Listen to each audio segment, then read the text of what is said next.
So today I just want to show you a quick review of Super 8, which is a great sounding, very simple synthesizer by Native Instrument. Now it's a reactor ensemble and it's pretty cool. It has 2 oscillators and 1 filter, 2 envelopes, some cool effects, modulation options, and some other stuff. And so let's get started. Now, if you don't know anything about synthesis or how synthesizers work, I really want to invite you to check out my channel. And I have a series of videos explaining, teaching you all about synthesis. So again, check it out. And in this review, I am going to teach you a few basic concepts of synthesis.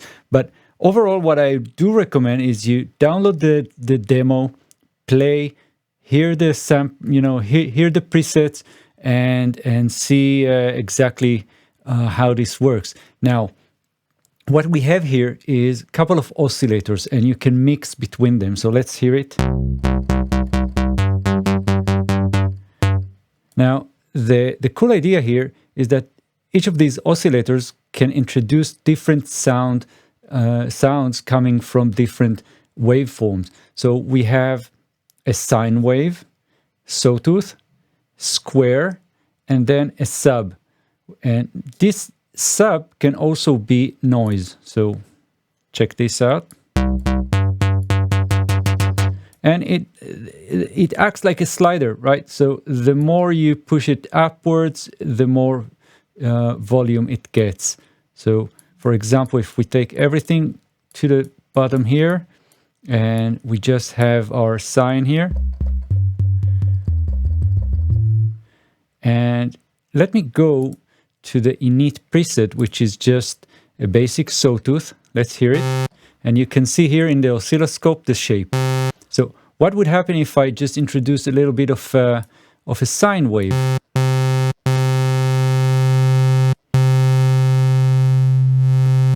So you can immediately see that introducing more shapes will give you a more complex waveform overall. So let's also check out what's this shape thing here. So each of these waveform can be also changed through this shape knob here. See? Now let's just watch the oscilloscope, and I'll just play a note.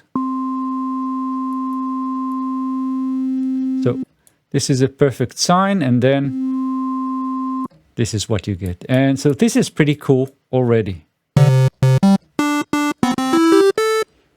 Now, if I'm looking at oscillator 2, it's just a replica. It's almost the same. And you can also tune them differently. So I can have, for example, oscillator 2 tuned up like 7 semitones. And let's just mix them. So I actually have chords here.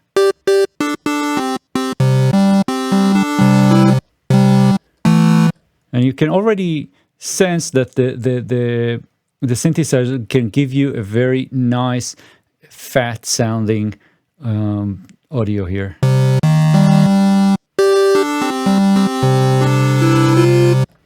Now, moving forward to the filter. So we have one filter, and you see these 2 slides here. The slides are the frequency cutoff and the resonance. And if I just push this slider down, I'm just getting less and less of the high frequencies. If I'm selected here with low pass filter, I can also have band pass and also high pass. So let's check it out, and you can have an analyzer here to just see exactly what we're doing.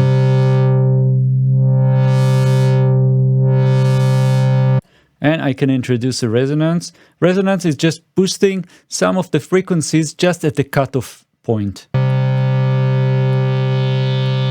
This is the resonance here, right? So the meaning of this is that when we play with the cutoff and have some resonance introduced, then you get some cool sounding audio. So let's check it out. So naturally, what most people do is to automate the filter cutoff, and we can do it with either the envelope, which is coupled here. This is the filter envelope, and we can also modulate that with one of the modulators here, which are basically LFOs, and we'll see that in a moment. So let's try and play with the envelope. So what is an envelope? If you're not sure, again, check my videos explaining all the basics of synthesis. But in a nutshell, envelope is a way for us to shape some parameters over time. And in order for me to really explain that, I think it would be easier to check the amplifier envelope first, and then we'll see how the filter envelope works the same way. So the amp envelope is really a very common and very simple thing. So right now, when I'm playing any note, it goes immediately to the top volume, I mean to the maximum volume. And then when I release the key, then sound just stops. All right, so what would happen if I have my attack, my initial setting here longer? So this is in the time domain. So the more you push it up, more time will take for the sound to reach its maximum volume. So it's great for pad and any long evolving sounds.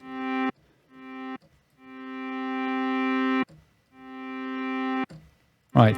And what is the release? The release is the time that the sound will fade away once I take my finger off the keys. Right. And sustain is the sustained level. And I can have the sound go all the way up and then stay at that level as long as I'm holding the note. But I can also have that set, for example, 50%. And what would happen is the volume will reach its maximum value at a certain time defined by the attack. Then it will take some time defined by the decay to reach some sustained level. And then when I release my finger from the keyboard, then the sound will fade away by the time defined by the release.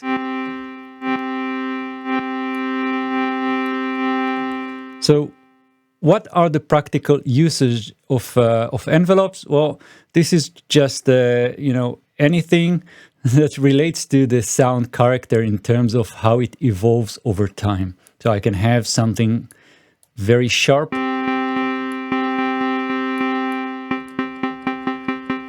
So the sustain is very low, meaning I'm reaching my maximum volume and then slightly later dropping to nothing. And then when I get my finger off the keyboard, it will take a little bit of time for the sound to fade away.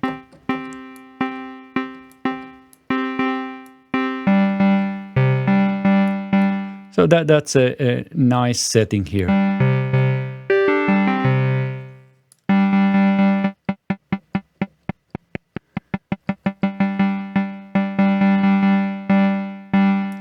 Right, so now going back to the filter, so just imagine we would like to have the filter cutoff automated and shaped by an envelope, meaning, for example, I would like to have the filter just open up slowly. So in that case, I will take my attack here and push it up, and let's have a look at the analyzer. Now, before I do that, I have to introduce the filter envelope here. So the more I go to the right, then the filter will open up. The more I go to the left, the filter will close. And you can see the high frequencies just introduced. And again, the same concept, I can have the sustain level lower. So you can see that the filter is opening up, and then after a few milliseconds, it will drop it will close back to the sustained level. And then I have a release. The release will just mean that once I take my finger off the keyboard, the filter will close up again. It will take it the amount of time defined by the release.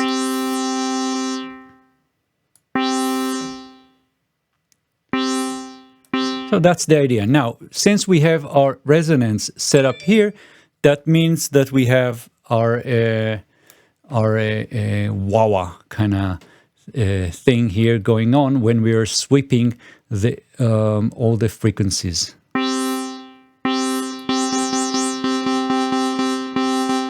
And if I take the filter envelope to the left,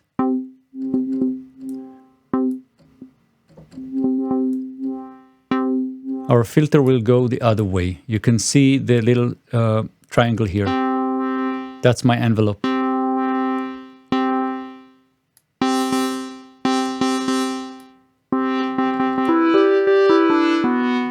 Now I can also modulate with the filter Oscillator 2, and I'm not going to go into that. So again, check it out, and if you're not sure, then read the manual. We have a character knob here, which actually introduced some drive into the filter.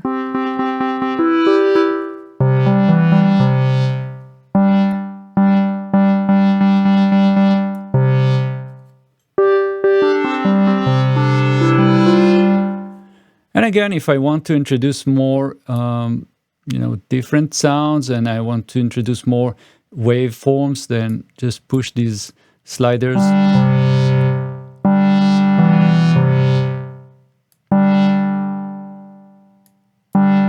Next, we have our effects. So this is pretty simple. You just turn on the effects here, select whichever you want, for example, chorus and reverb.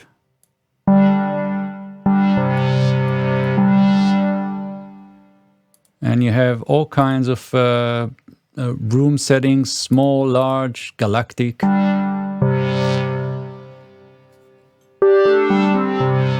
Now let's have a look at the modulation options. So we have two modulations here, mode 1 and mode 2, but we also have a pitch modulation, which means that we are modulating the pitch of our oscillators.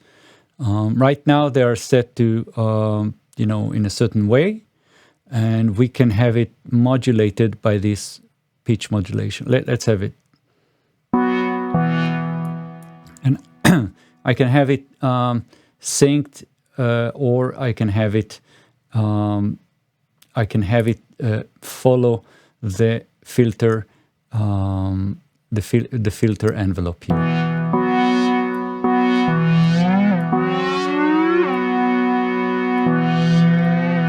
So when I'm taking this knob to the right, introducing more pitch modulation on Oscillator 2, the sound will be more detuned, defined by the pitch modulation.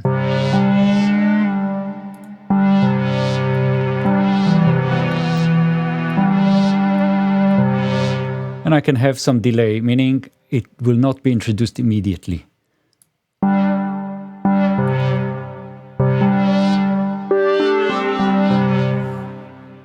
And now we have two modes here. So the way to have these set up is pretty simple. First of all, you see that I can have the modulation affect the shapes here, and I can just click and select which type of modulation will affect the shape. So it can be mode 1, mode 2, the filter envelope, or basically that's it. So mode 1, for example, and let's introduce that.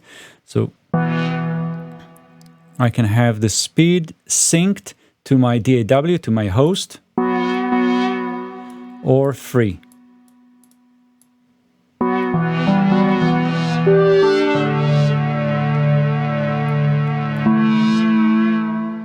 And there is also a way to define the mode routing here. That's pretty simple. You just click to select. So you select the destination. So I would like, for example, to affect my, let's say, my filter cutoff, and you can see filter cutoff here. And then I can select the source, meaning I can have mode 1 affect the filter cutoff. And what you need to do is just go either to the right or to the left, depending on how would you like to have the modulation affect the filter cutoff.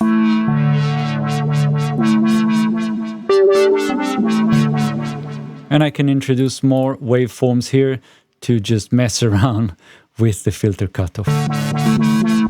And there are some other options like mono, poly, and trigger, which are a way for us to define how these waveforms or how these modulators will be reset and cycle.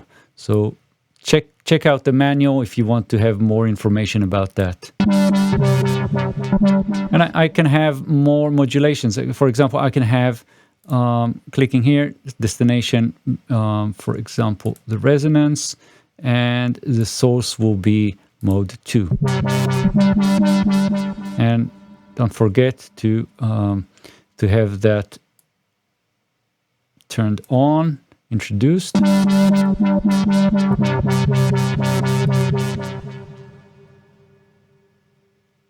Oh, sorry.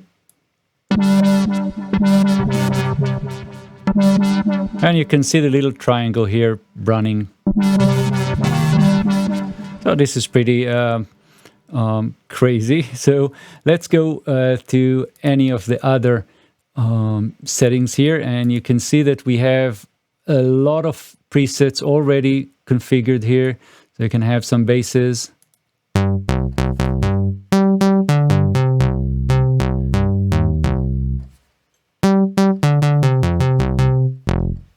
And you can flick between them. So this is pretty much it. There are some other little things that I've skipped, like velocity here, which actually means that you can introduce the velocity of your keyboard, and it's actually practically it means that the harder you play the keyboard, the more volume that you get. So you can match that, and you see a little dot here. Of course, you have panning. Oh, and one very important thing that we have here is the unison. So I can have 2 or more voices, between 1 and 8 voices. Of course, 2 meaning when I'm setting the unison on. So let's go back to the init. So that's how the init sounds, like just a sawtooth. Let's get the unison on.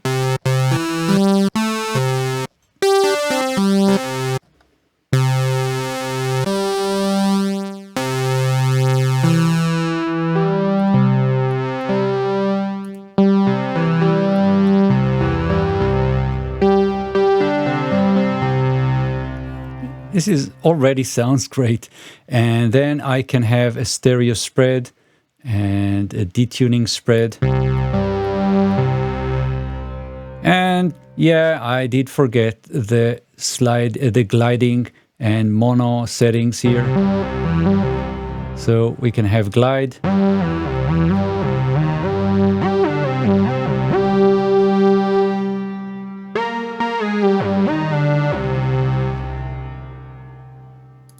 Let's introduce a little bit of noise.